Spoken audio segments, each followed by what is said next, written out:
going? I'm Chad Howard. I'm a professional land surveyor in the state of North Carolina. I'd like to tell you why you should become a land surveyor. And if you're curious as to why mountain biking has anything to do with this at all, stick with me for 5 minutes and I'll get to that. When people ask me what I do for a living, I have always been proud to say that I am a land surveyor. It's one of the world's oldest professions. The Bible even speaks of the importance of our profession when it states, "Cursed is the man who moves his neighbor's boundary stone." As an American land surveyor, I am following in the footsteps of some of our founding fathers. A few notable land surveyors include George Washington, Abraham Lincoln, Thomas Jefferson, Benjamin Banneker, Lewis and Clark, and Daniel Boone. As a professional land surveyor in the states of North Carolina, South Carolina, and Virginia, I am currently running a survey department for Taylor Wiseman and Taylor in the Raleigh, North Carolina area. We serve clients such as the state of North Carolina, city of Raleigh, the city of Durham, Wake County, and Duke University. I love my job because of the diversity of tasks that I get to do on a regular basis. As a surveyor, I can play the role of a businessman. I have to write proposals, I have to estimate costs, I negotiate contracts. At times we perform the duties of a title attorney.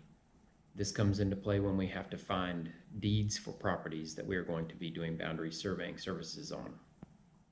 Land surveyors act like detectives for both office and field tasks.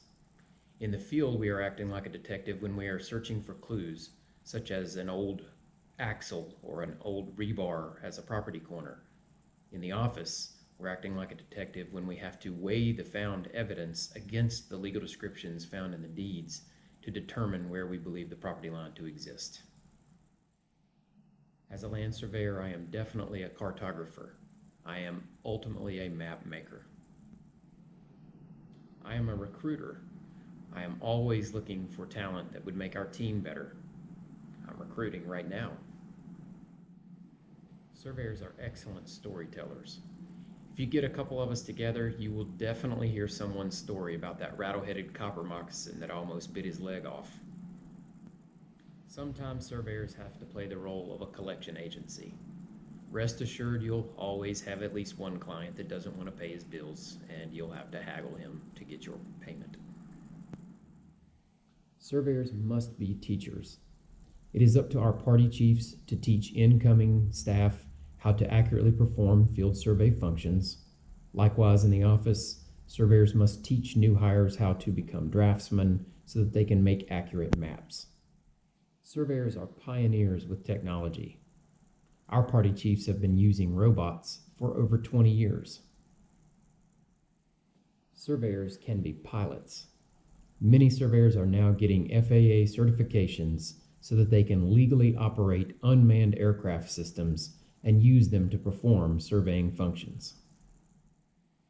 On more than one occasion, I have gotten to throw on a jacket and drive into downtown Raleigh to go to the legislative building, where I have met with representatives to discuss proposed legislation that was going to impact land surveyors in the state of North Carolina. On one occasion, I even attended a Senate hearing where I was on hand in the event that they wanted to speak with a land surveyor about the impacts the bill would have on our profession. So given all of these examples of the things that surveyors can do, maybe you understand why I am still glad that I chose to be a land surveyor after 25 years in the profession. So what was the pathway to my position? I graduated high school in 1992. I went to NC State, I had scholarships, but I wasn't really sure why I was there. Puzzled, confused, I did an internship with my uncle who worked in the Salisbury, North Carolina area as a surveyor. I absolutely loved it. I pretty much decided that was the only thing I wanted to do because I loved working and being outside. So I went to Wake Tech in Raleigh, North Carolina. I got a 2-year degree in land surveying and in civil engineering. Upon graduation from Wake Tech, I got a job with a surveying firm in Garner, North Carolina that specialized in municipal engineering services, meaning that we worked for municipalities all over the state of North Carolina. I was in the field 100% of the time. I was traveling all over North Carolina. One week I would be at the coast, the next week I would be in the mountains. It was awesome. A perfect way for someone who wasn't married yet, just coming out of college, to get to experience what land surveying could be like in all terrains, of North Carolina. Probably one of the highlights of my career was working on a boundary survey on the border of the Great Smoky Mountain National Park in Haywood County.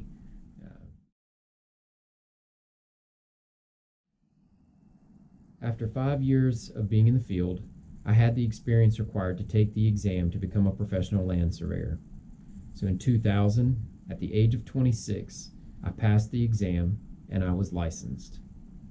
The company that I was with, as much as I enjoyed being there, did not have room for me to advance, so I started looking around at some of the larger engineering and surveying firms in the Raleigh area to see if there might be a place that I could grow my career.